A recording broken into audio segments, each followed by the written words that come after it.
This is an introductory video for a program I created entitled The Odyssey of Employment. This is an onboarding program designed to help employers to prepare their new hires for the job that they will have.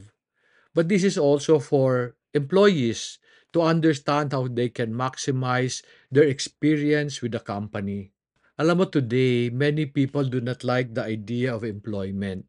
Some would say it's the modern day form of slavery. Iba naman, the reason why they resent employment is because sabi nila, ang may-ari lang ang yayaman, ang empleyado hindi. So this program hopes to address the issues na employees struggle with so that they can enjoy their journey as an employee. Kaya nga ang title ng program, Odyssey of Employment. Alam mo, sa isang Odyssey, may magandang experience, may hindi, but there's a way to enjoy the journey. So, merong 5 lesson ang program na to. Each lesson is intended to help people understand that employment is a blessing. The first lesson is entitled The Purpose of Employment. Karamihan ng tao believe that employment is just a means to buy their needs and also provide for their wants. Pero in this lesson, I will show you that employment gives you more benefit than most people have suggested.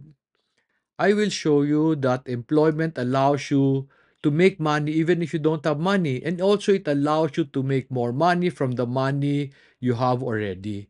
It gives you the power to create money na maski wala kang invest sa negosyo. Para rin sa akin, employment is the best way to understand kung ano ibig sabihin ng negosyo because you get to learn and train under a practicing entrepreneur. When you go to school, you are taught by teachers na walang mga negosyo. When you are an employee, nakikita mo paano mag-isip and gumalaw ang isang negosyante. Lesson 2 explains the importance of submission to authority. Karamihan ng tao, they believe by submitting to their authority, they lose control.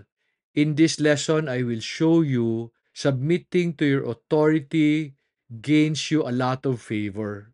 I will explain in this lesson that authorities are responsible to rule over you and to govern and take care of you. Ibig sabihin, it is their role to protect and provide for you. Therefore, to submit means to agree to be under the care and protection of that person or your authority. Now, authority ka. And yung tao ayaw mag-submit sa'yo. Will you protect and provide for them? Of course not. Ganun din yung mga authority nyo. They enjoy taking care of people who are submissive and not rebellious.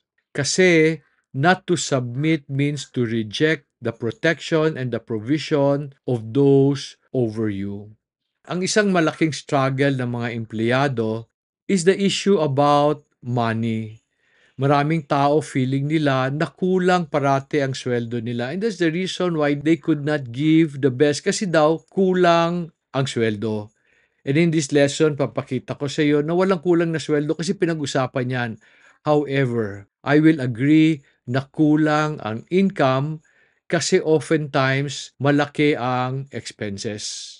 However, I discovered that the reason why often nagkukulang because employees have a wrong mindset. Whenever they receive their salary, ang tanong nila, paano ko ubusin?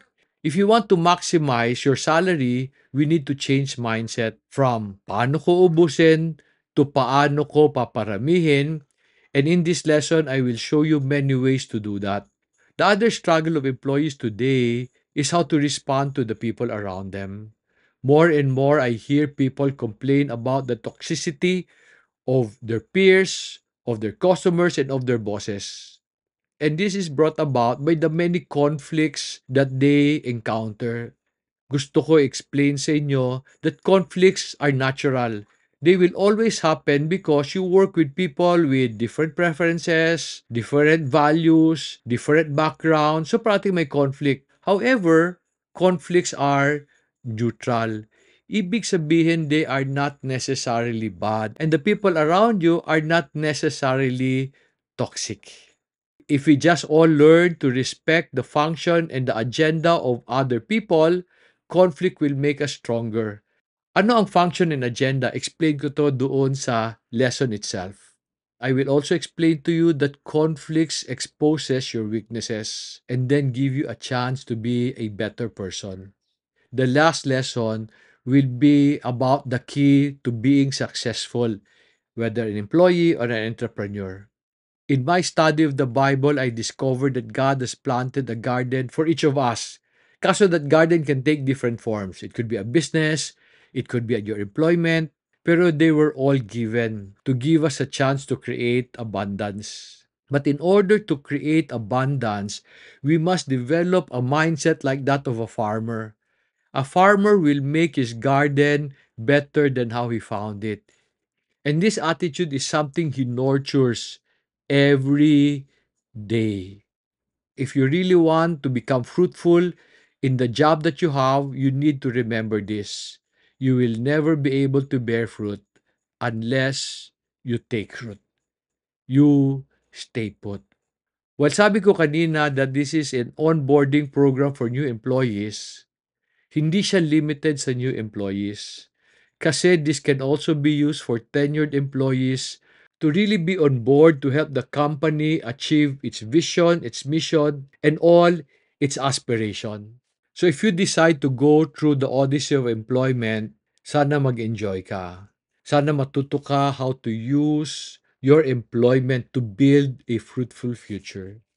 Pero kung matuto ka and natulungan ka, can you share the program with other people? Baka matulungan natin employer, matulungan din natin ang employees. Salamat for deciding to go through that program and may God bless you.